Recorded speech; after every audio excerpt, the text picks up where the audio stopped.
3 times during the administration of the former so-called president. 3 times House Democrats cooperated in raising the debt ceiling.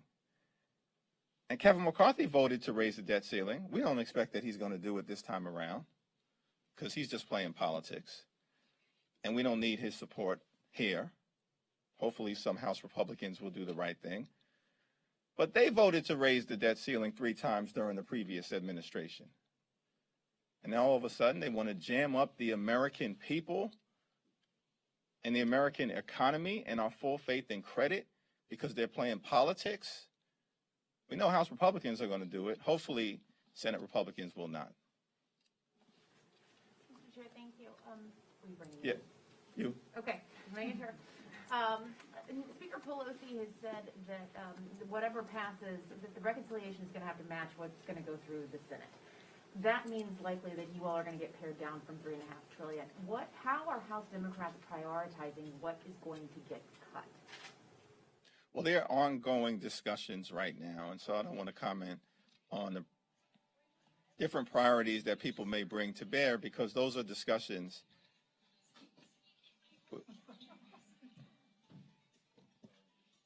That's okay.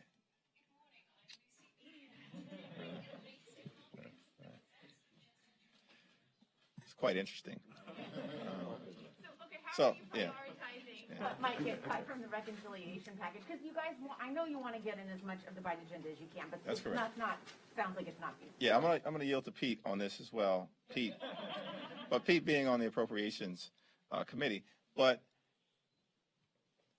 everything is important in terms of making the investments that are necessary to lift up everyday Americans who've been struggling. But we do have the constraints of having to make sure that we match up what we do over in the House with what the Senate Democrats are prepared to do. I don't want to get out ahead of those discussions because those conversations are ripe and they are happening right now. I will say, and this message was emphasized by both the Speaker, the Majority Leader, and the Majority Whip, that we expect, as always, to find the highest common denominator amongst our caucus in partnership with the Senate because failure is not an option. Yeah, I think that's right. And I think the Speaker emphasized exactly what she put in her dear colleague as well, which is the number that we have passed is 3.5. And it is that neither chamber will go above that number. We hope to get as close to that number as possible. The president campaigned on this agenda. The president doesn't need to be sold on this agenda. He believes in it. But we're going to work within the two chambers in order to make sure that we're creating jobs, making the right investments that we need to do to meet this moment, as the chairman mentioned. And so we're going to continue to do that. That work begins in earnest. The committee chairs have met. At some point, the caucus will continue to meet under the chairman's leadership, where members will be heard on their priorities. Members are never shy about sharing their priorities, and we expect that to continue, and working within the committees of jurisdiction in order to accomplish the goal, which is to deliver for the American public. That's our focus, that's our mission, that's our plan, and that's what we plan to get done. Well, we're going to come back over there in a minute, but we'll go to the back row. Yeah. My question is, do you guys still plan to vote on the infrastructure bill on September 27th? And if not, how long are you willing to wait? Well, it's my understanding that Leader Hoyer has indicated that the 27th is the target date that we are working toward. I got to follow up on that. It wasn't just an understanding. I mean, there was a promise that the Speaker made to some of your moderates that a vote by the 27th would happen. So how confident are you that that vote will happen by that date as it was promised, and will that infrastructure bill pass? Yeah, I said it was my understanding that this.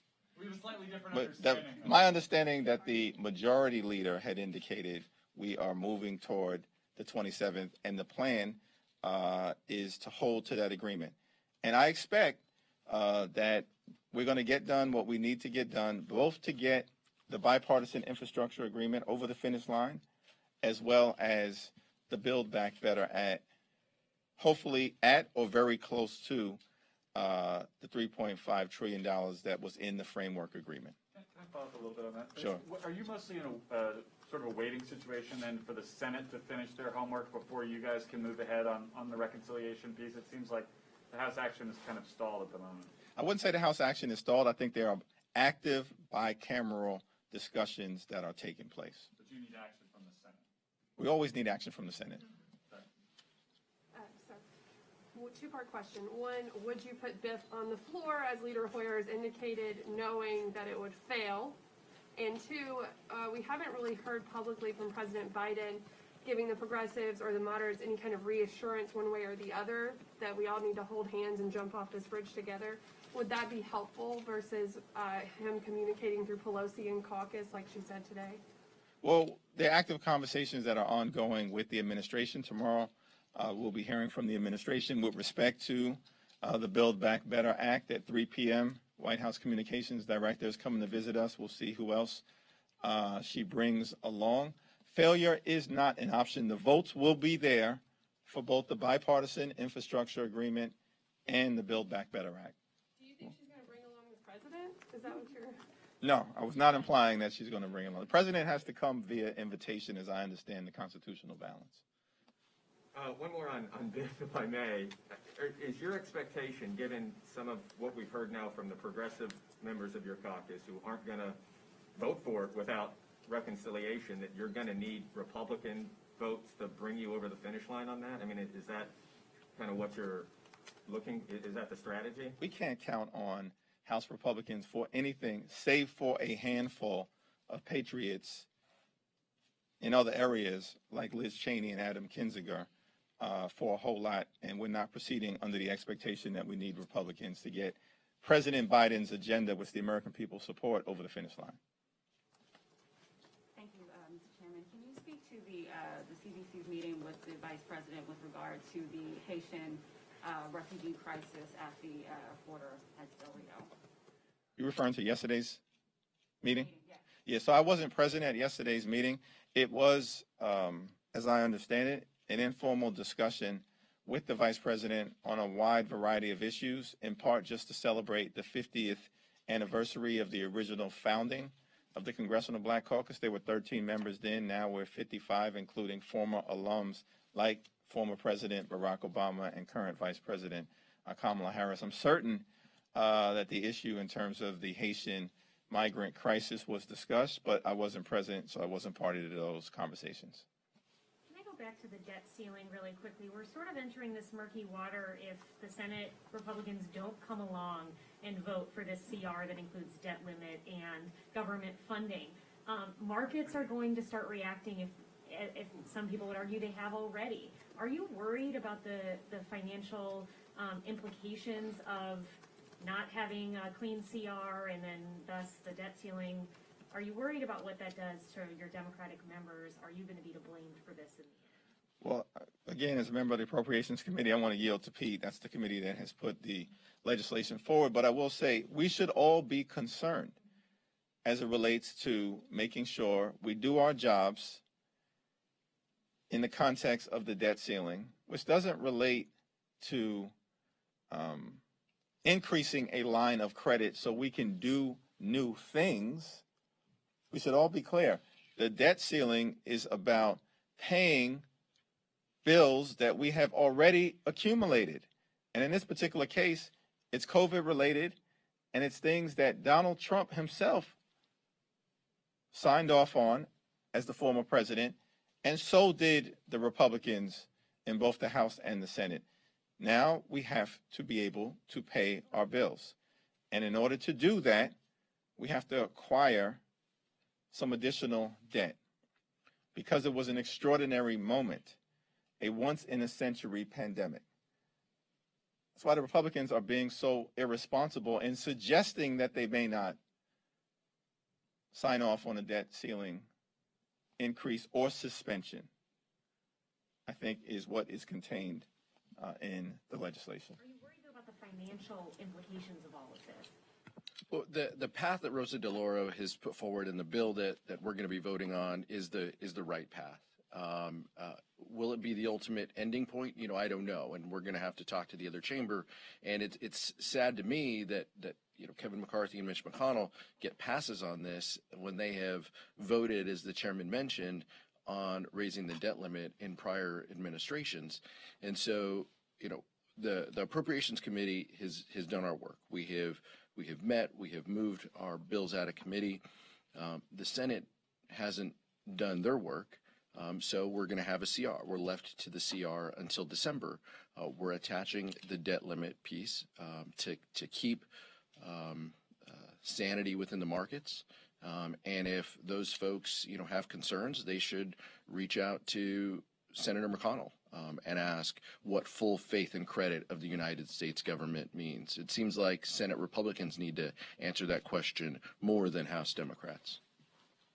And on the economy, Senate Republicans should be hearing from their friends in the big banks, in big business, as to how catastrophic a default on our debt would be for industry, for commerce, for the economy, most importantly for the American people.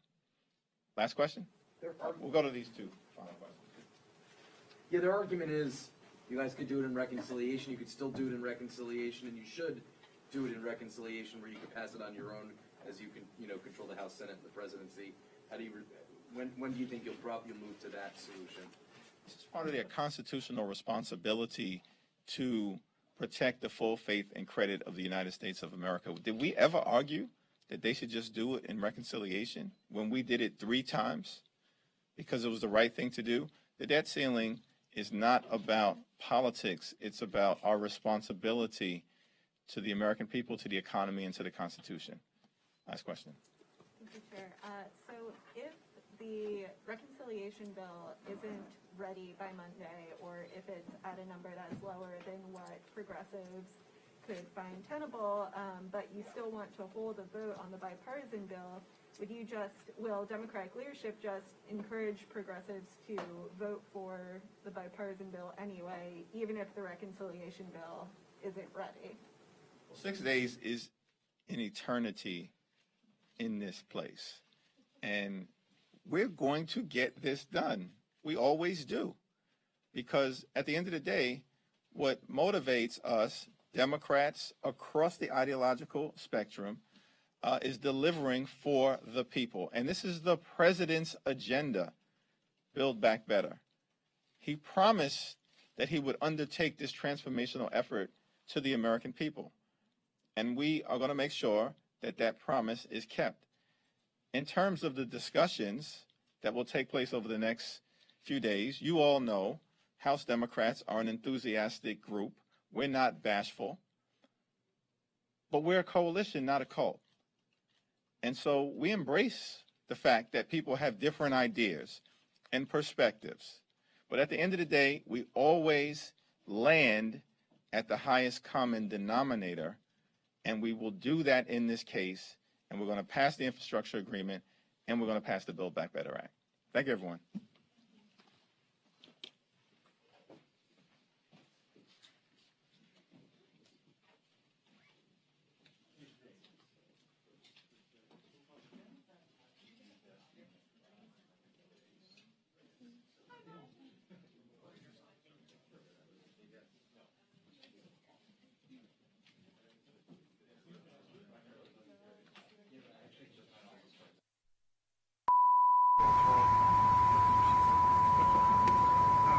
Hey man, how you doing? Good. How are you? Good, good.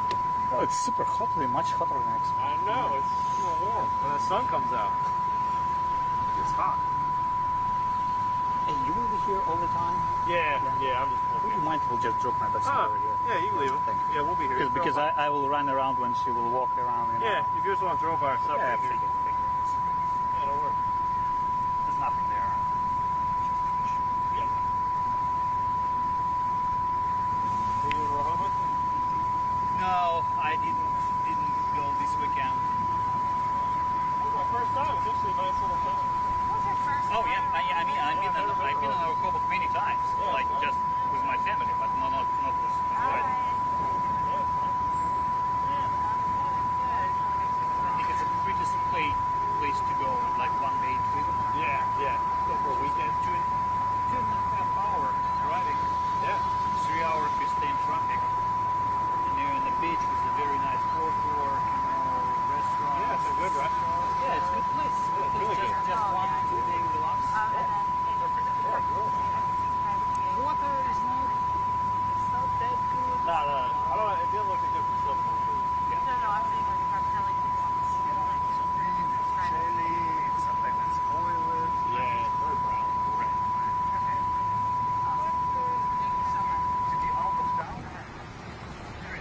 Hey, there you go. How are you?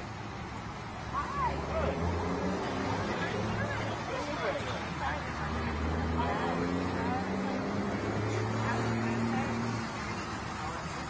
Good. How are you doing?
So they're going to talk here, and then allegedly, then they're going to